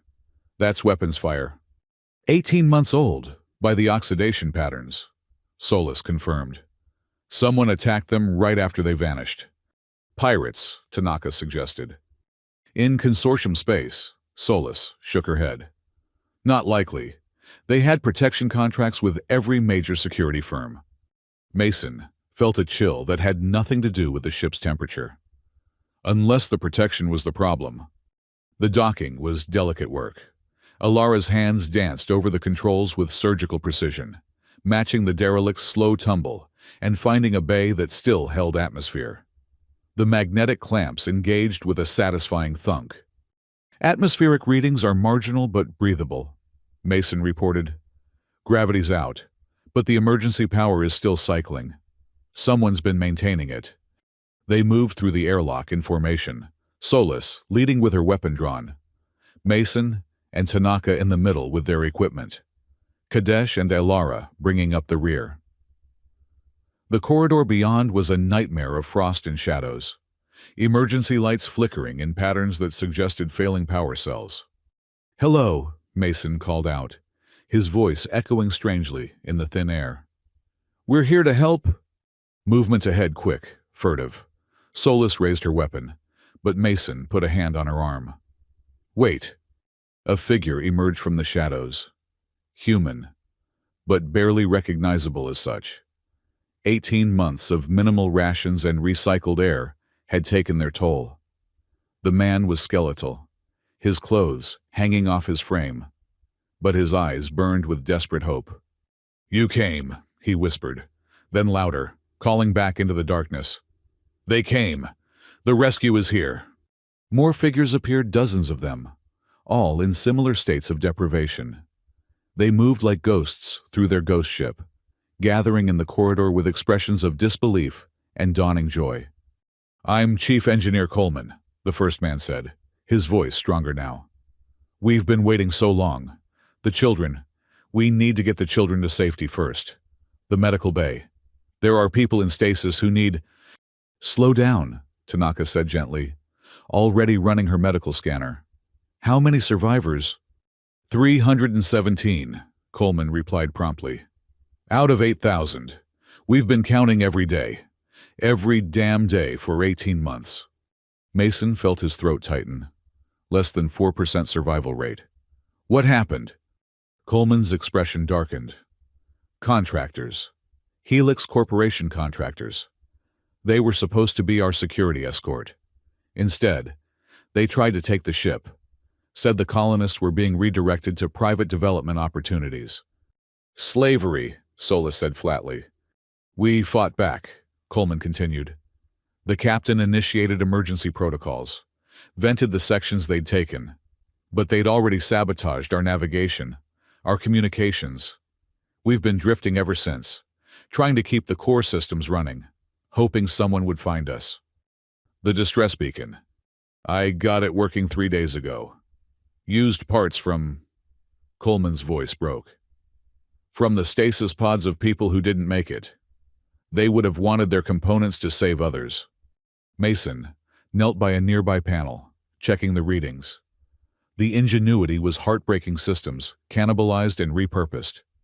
Every non-essential component sacrificed to keep life support running for the survivors. "You did incredible work," he said softly. "Keeping this many people alive with these resources. It's a miracle." "No," Coleman said firmly. "It's engineering and spite. Pure spite against the bastards who tried to sell us."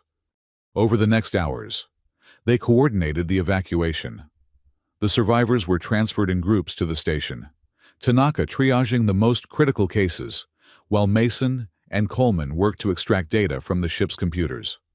"Here," Coleman said, pulling up encrypted files. "I saved everything. The attack, the communications with Helix, the orders to redirect us to their processing facility. They were going to sell us to frontier mining operations." "Helix was dissolved 5 years ago," Solis noted. "On paper," Mason said grimly. "But the same people just moved to new companies, like Endarta Industries. Like the Consortium of 9, Coleman added. "Different names, same crimes."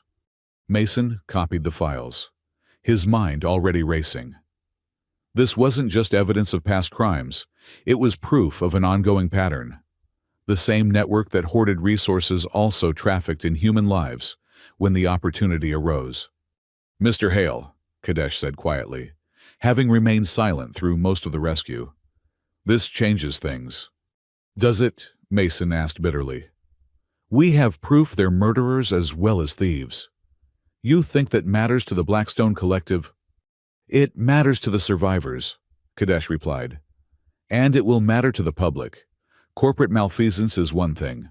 Attempted mass enslavement is another." As the last survivors were evacuated, Mason stood in the Esperanza's empty corridor, thinking. The ship was evidence, but it was also a tomb for nearly 8,000 people. People who'd trusted the system, who'd believed in the promise of a new life among the stars. "Mason," Alara's voice was gentle. "We need to go." He turned to find her watching him with concern.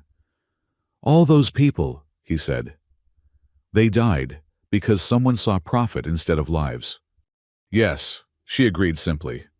"And 317 lived because people like Coleman refused to give up, because they held on, believing someone would come. And we almost didn't. If the beacon had failed, if Coleman had given up even 1 day earlier. But he didn't." Alara moved closer, her hand finding his. "That's what your father understood. Isn't it why he kept filing those reports even when no one listened? Not because he expected immediate justice, but because someday, someone might need that truth." Mason squeezed her hand, feeling something shift inside him. The fear was still there, the Blackstone Collective, the lawsuits, the very real possibility of spending his life in prison. But alongside it was something else. Purpose. Maybe. Or just stubbornness inherited from a father who'd refused to stop telling the truth. "We should publicize this immediately," he said. "Before they can spin it. Before the collective can bury it in legal proceedings." "Agreed," Alara's cowling chimed as she nodded. "And Mason, that offer to run, to disappear. It's still there if you need it. My ship. The outer colonies we could vanish." Mason looked at her. This brilliant, brave woman who'd crashed into his life with a wardrobe malfunction and changed everything. "Would you run?" "With you?" She smiled. But it was sad around the edges. "In a heartbeat. But I don't think you're the running type. I think you're the type who fixes things, even when fixing them is dangerous. Even when it's stupid. Especially then." Her smile turned warmer. "It's one of the things I love about you." The word hung between them. Neither having said it before, Mason felt his heart skip, a very unengineering-like flutter. "I love you too," he said, the words coming easier than he'd expected. "Which is probably why I'm about to do something very stupid." "Oh." "I'm going to call a press conference. Full disclosure about the Esperanza, about Helix, about the connections to the current consortium. And then..." He took a breath. "I'm going to challenge Price to a public debate. No lawyers. No prepared statements. Just him and me and the truth about what they've done." "That's not stupid," Alara said after a moment. "That's suicidal. The man ran a corporation that tried to enslave 8,000 people. You think he'll hesitate to destroy one mechanic?" "No," Mason admitted. "But I think he'll hesitate to do it publicly. The collective works in shadows, in legal briefs and backroom deals. Drag it into the light." He shrugged. "Maybe it's enough. Maybe people finally see what we're really fighting. And if they don't, then at least I tried. Like my father. Like Coleman. Like everyone who refuses to let the machine run broken just because fixing it is hard." They made their way back to the whisper dance in silence, each lost in thought. As they prepared for departure, Coleman appeared at the airlock, supported by 2 medical technicians. "Hale," he called out weakly. "Mason Hale." Mason turned, surprised. "Yes." "I knew your father. Not well. But we worked a joint project once. Good man. Honest man." Coleman's eyes were fierce despite his frailty. "He'd be proud of what you're doing. Don't let the bastards grind you down." As the whisper dance pulled away from the derelict, Mason watched the Esperanza shrink in the viewport. Soon, salvage crews would arrive to process the ship, to give proper rest to those who died. But their story would live on, added to the growing chronicle of the consortium's crimes. "So," Alara said from the pilot's seat, "press conference." "Press conference," Mason confirmed. "And whatever comes after." Her cowling chimed its familiar note. And despite everything, Mason smiled. He'd started this journey trying to fix a simple mechanical problem. Now, he was attempting to repair the broken machinery of interstellar civilization itself. It was an impossible task. But then, so was keeping 300 people alive on a derelict for 18 months. So was a shy mechanic and a bold pilot falling in love. So was bringing down a conspiracy that had operated for decades. Impossible things, Mason was learning, became possible when you refused to stop trying. The press conference was in 6 hours. The Blackstone Collective would respond within minutes. The battle for truth was about to enter its deadliest phase. But for now, in the cockpit of a small ship between the stars, 2 people who'd found each other through the most unlikely circumstances held hands and flew toward whatever came next. Together. The media chamber on Station Concordia was packed beyond capacity. Journalists from every major newsfeed in the sector crowded the space, their recording drones hovering like mechanical moths around the podium where Mason stood. His hands weren't shaking. He'd made sure of that by gripping the edges of the podium tight enough to whiten his knuckles. "Thank you all for coming," he began, his voice steady despite the hurricane in his chest. 6 hours ago, we rescued 317 survivors from the colony ship Esperanza. They survived 18 months of hell because the Helix Corporation, under contract with a consortium of 9, attempted to redirect 8,000 colonists into slavery. The room erupted. Questions flew like shrapnel. But Mason held up a hand.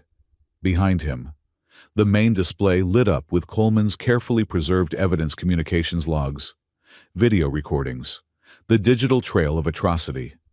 "This is the same network that created artificial shortages of warp solvent," Mason continued. "The same people who let 47,000 die for profit margins. The connections are clear, the evidence undeniable, which brings me to my main announcement." He paused, finding Alara in the crowd. She stood near the back with Captain Solis, her bioluminescent markings dim with worry, but her posture radiating support. Her cowling caught the light as she nodded almost imperceptibly. "Calder Price has sued me for exposing his crimes," Mason said. "The Blackstone Collective claims I'm a liar, a thief, a destroyer of legitimate business. So I'm offering Mr. Price a chance to prove it. A public forum, broadcast live, no lawyers or prepared statements, just him, me, and the truth. If he's innocent, if the consortium's actions were legal and ethical, let him say so to my face and to the faces of the Esperanza survivors." "Are you challenging him to a debate?" a journalist called out. "I'm challenging him to stop hiding," Mason replied. "Behind lawyers, behind algorithms, behind corporate structures designed to diffuse responsibility until no one's accountable for anything. 1 week from today, in this very chamber. If he doesn't show, everyone will know why." More questions, more chaos. Mason answered what he could, stayed silent when speculation ran too wild. 30 minutes later, he escaped the chamber, feeling drained, but oddly calm. The die was cast. Either Price would accept, and they'd have their confrontation, or he'd refuse and reveal his cowardice to the sector. "That was either brilliant or the stupidest thing I've ever seen," Captain Solis said, intercepting him in the corridor. "I'm leaning towards stupid." "It's both," Alara said, joining them. "Which is very Mason." She touched his arm gently. "How are you holding up?" "Ask me in a week," Mason replied, "assuming I make it that long." His comm unit chimed, a message from an unknown sender. But the encryption signature was familiar Blackstone Collective. Mason opened it with trepidation. "Your terms are acceptable," he read aloud. "Mr. Price will meet you in 7 days. However, we have conditions. The forum will follow formal debate structure. Each participant may bring 1 advisor. All claims must be substantiated with admissible evidence. Any deviation from these rules will result in immediate forfeiture." "They're trying to turn it into a legal proceeding," Solis observed.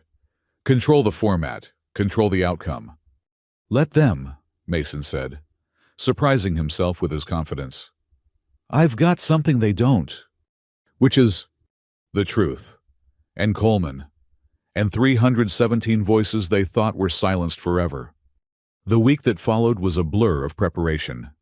Alara hardly left Mason's side, helping him organize evidence, practice responses, anticipate attacks. Ambassador Kadesh provided diplomatic guidance, teaching Mason how to remain calm under verbal assault. Dr. Tanaka worked with the Esperanza survivors, documenting their stories and medical conditions.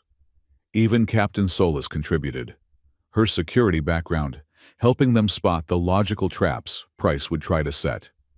But it was the nights that Mason treasured most, when the others had gone, and it was just him and Alara in the workshop he'd commandeered, surrounded by mechanical parts and legal documents, an odd mixture that somehow perfectly captured his life now.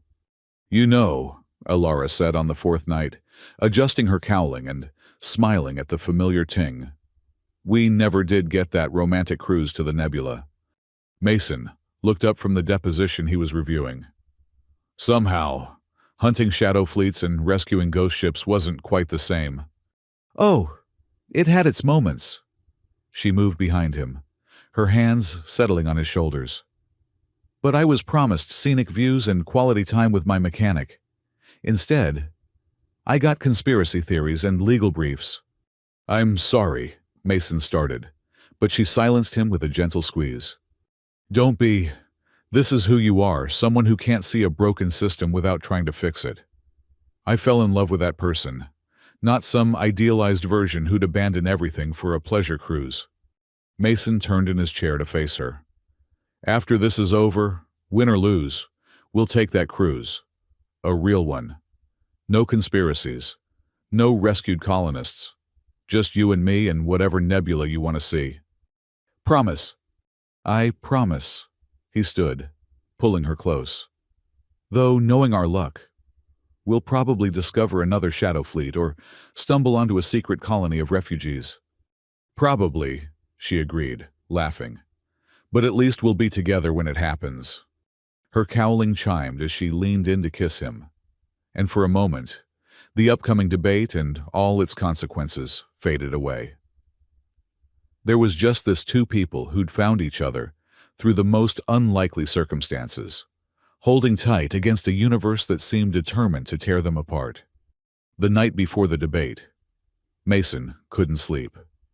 He found himself in the observation lounge where everything had started, staring out at the stars and remembering that moment when Alara's cowling had gone spinning through the air. Such a small thing to trigger such massive changes. Nervous, Coleman's voice made him turn. The chief engineer was in a hover chair, still recovering but determined to attend tomorrow's forum. Terrified, Mason admitted. I'm a mechanic, not a debater. Price has been playing these games his whole life. Maybe, Coleman said, guiding his chair closer. But you've got something he doesn't understand. You actually care. Not about winning or losing, but about the truth. That matters more than you think. Did it matter to the 8,000 who died? Coleman's expression hardened. It mattered to the 317 who lived. We survived because I told my people the truth, that rescue might never come. That we had to save ourselves. Price would have lied, told pretty stories while we died. You're not just fighting for justice, Hale. You're fighting for the idea that truth matters, even when it's ugly. They sat in silence for a while, watching the stars wheel overhead. Finally, Coleman spoke again. Your father would have been proud, not just of what you've accomplished, but of how you've done it. No violence, no revenge killings, just persistence and truth. I wanted revenge, Mason admitted quietly. When I learned Price was connected to Helix, to Dad's death, I wanted to hurt him. But you didn't. No, because that would make me like them. And because... Mason struggled for words. Because Dad wouldn't have wanted that. He believed in fixing systems, not destroying them. Smart man, Coleman said. Raised a smart son. The day of the debate dawned clear and bright. Station Concordia's atmospheric processors creating an artificial sunrise that painted the corridors in gold and amber. Mason, dressed carefully in his best uniform, still a mechanic's jumpsuit, but clean and pressed. Alara had suggested formal wear, but he'd refused. I'm not pretending to be something I'm not, he'd said. Let them see me as I am. The media chamber had been reconfigured for the debate. Two podiums faced each other across a neutral space, with seating for the Esperanza survivors in the front rows. The rest of the space was packed with observers, both in person and via holographic projection from distant worlds. This wasn't just a sector event anymore. The entire galactic community was watching. Price arrived exactly on time, flanked by a phalanx of Blackstone lawyers. He wore an expensive suit that probably cost more than Mason made in a year. His silver hair perfectly styled. His expression, one of amused condescension. His chosen advisor was a sharp-faced woman Mason didn't recognize, but her predatory smile marked her as Blackstone through and through. Mason's advisor was Alara. She'd offered to step aside for someone with more legal experience, but he'd refused. "I need someone I trust," he'd said. "Someone who'll keep me grounded."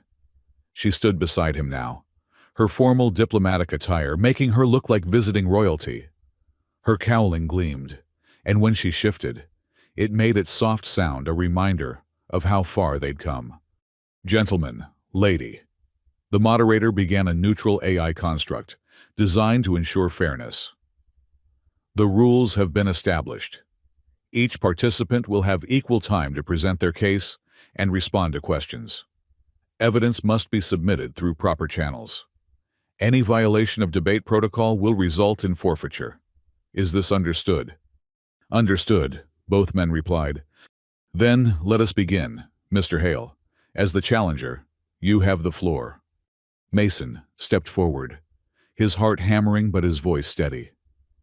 "The Consortium of Nine, led by people like Calder Price, has systematically manipulated resource distribution for profit. They've created artificial shortages, causing thousands of deaths. They've attempted to enslave entire colony ships, and they've done it all while hiding behind legal structures designed to prevent accountability." He activated his display, showing the evidence they'd gathered. The ghost ship routes, the hidden warehouses, the algorithm manipulation. But more than data, he showed faces the children on drought worlds who'd survived because water finally flowed. The colonist from the Esperanza who'd endured 18 months of hell. "This isn't about business," Mason continued. "It's about the fundamental question of whether profit justifies suffering, whether corporate efficiency excuses mass murder, whether—" "Objection," Price's advisor interrupted smoothly. "The term murder implies illegal action. No court has convicted my client of any crime." "Because you've hidden behind technicalities," Mason shot back. "But we're not in court. We're in front of the people whose lives you've destroyed. Ask them if what you did was murder." Price stepped forward, his smile never wavering. "Mr. Hale speaks with passion, but passion isn't fact.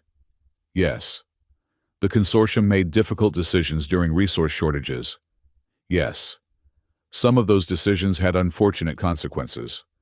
But we operated within the legal framework established by the Harmony Grid. We followed the rules." "Rules you wrote," Mason countered. "Rules approved by duly elected representatives," Price replied smoothly. "The same system that allows you to stand here and make these accusations. You speak of accountability, but what about your accountability? You broke into proprietary systems, stole corporate data, disrupted legal commerce. Who gave you the right to decide what's just—" "The 47,000 dead gave me the right," Mason said, his voice rising. "The 8,000 colonists you tried to sell gave me the right. My father, who died believing he'd failed when really you sabotaged—" "Your father," Price interrupted, his tone shifting to false sympathy, "was a troubled man who couldn't accept that accidents happen. His inability to maintain proper safety standards led to tragedy. That you've turned his failure into some conspiracy theory is—well, it's sad, frankly." Mason felt the rage building, the urge to cross the space between them but then he felt Alara's hand on his arm, grounding him.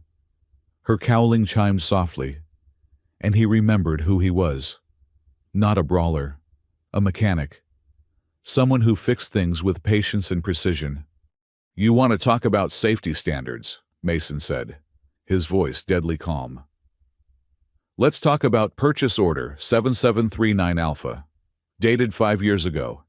Helix Corporation's acquisition of substandard coupling units for Refinery 12. My father's report specifically warned against these units. You overrode him." Price's smile flickered. "I don't recall—" "I have the order, with your digital signature." Mason brought up the document. One Coleman had helped him retrieve from the Esperanza's records The ship had been carrying backup data from multiple Helix facilities. You saved 4% on costs. 37 people paid for that savings with their lives. The chamber was dead silent. Even Price's advisor looked uncertain. That document is privileged corporate. Not anymore, Mason said. The Esperanza survivors granted full access to all recovered Helix data as part of their testimony. Every dirty secret, every cut corner, every life you traded for percentage points on a balance sheet. For the first time, Price's composure cracked. You have no right. I have every right, Mason's control finally slipped. But it wasn't rage that poured out. It was grief. Do you know what it's like to watch your father die of shame? To see a good man destroyed because he couldn't live with failing people who trusted him? He spent his last 2 months going over every system, every report, trying to find what he'd missed. But he hadn't missed anything. You had. You missed that people aren't numbers, that lives aren't acceptable losses, that integrity matters more than profit margins. He turned from Price to address the audience, the cameras, the watching worlds. This man asks, who gave me the right to seek justice? I ask, who gave him the right to deny it? Who decided that incorporation absolves sin? That committee decisions excuse individual conscience? That legal means moral? The law, Price started. The law protected slavery once, Kadesh interjected from the audience, his diplomatic immunity allowing him to speak. The law sanctioned genocide, authorized exploitation, enabled every horror our species have inflicted on each other. Legal isn't righteous. It's just what we've agreed to until we know better. Today, we know better. The debate continued for 2 more hours, but the momentum had shifted. Every attack Price mounted, Mason countered with evidence.